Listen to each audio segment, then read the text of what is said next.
बहुत समय की बात है। 6 दोस्त थे जो काम करने के लिए गए थे प्रदेश में।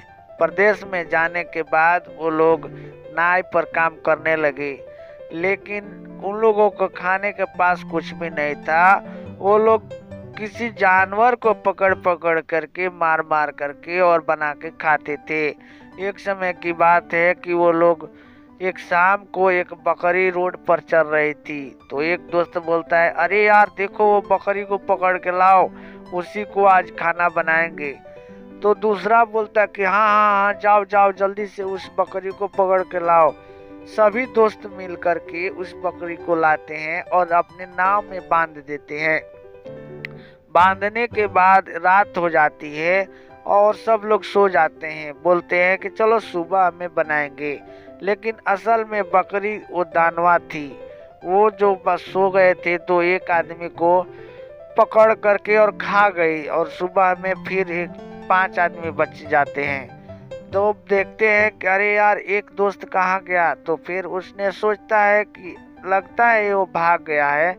तो उसने क्या किया कि दूसरे दिन इसी तरह करते करते बकरी सारे दोस्तों को खा गई, और लास्ट में एक बच जाता है। वो देखता है कि अरे यार ये बकरी तो सभी को खा गई, आखिर बात क्या है। तब उसने सो गया रात को, और पूरी तरह सोया नहीं था। तो उसने 12 बजे रात को देखता है कि बकरी दानवा का रूप धारण कर लेती है और जाती है चरने के लिए। तब उसने क्या किया कि उसने बहुत सारे जंगल ले आकर के रख दिया और भाग गया। भागते भागते तब उसने भागने लगा। भागते भागते जब इस दानव को पता चला कि वो मुझे छोड़कर भाग रहा है, तब उसने एक औरत का रूप धारण ले लिया और उसके पीछे पीछे भागने लगा और लोगों से यह बताने लगा कि वह मेरा पति है, वह मुझे छोड़ करके भाग रहा है। तब उसने भागते भागते एक राजा के पास पहुंचा।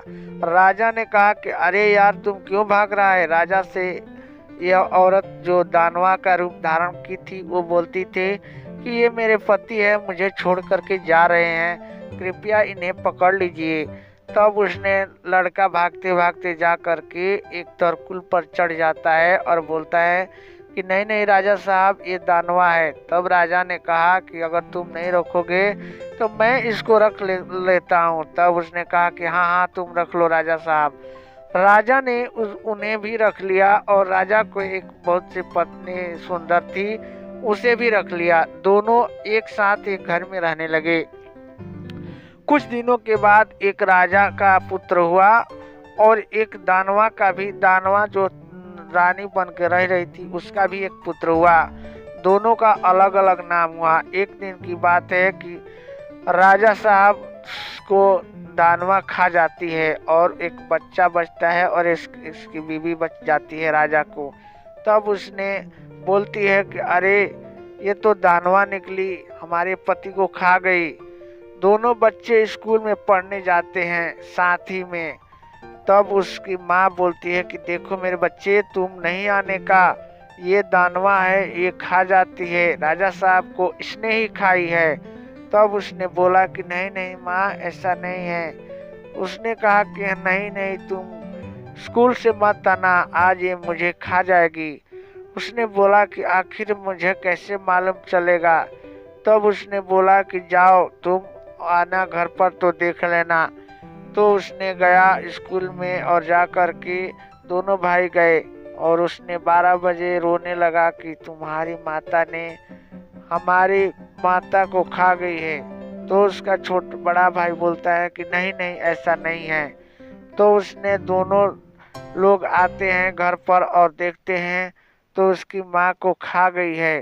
तब उसने चुपचाप से बैठ जाते हैं और बोलते हैं कि हे माँ, तुम मुझे इनके माँ को खा गई हो। तो उसने कहा कि नहीं नहीं। तब वो रात को देखते हैं 12 बजे रात को कि दानवा बन जाती है उसकी माँ, और दोनों लड़कों को खाने के लिए झपट्टा मारती है। तब झपट्टा मारने पर तुरंत ले वो लोग दोनों को मार डालते हैं और मार करके दूसरे गांव में भाग करके चले जाते हैं, जहाँ पर एक बुढ़िया भेंटाती है और उसी के साथ वो लोग रहने लगते हैं। वीडियो को सब्सक्राइब करें, चैनल को सब्सक्राइब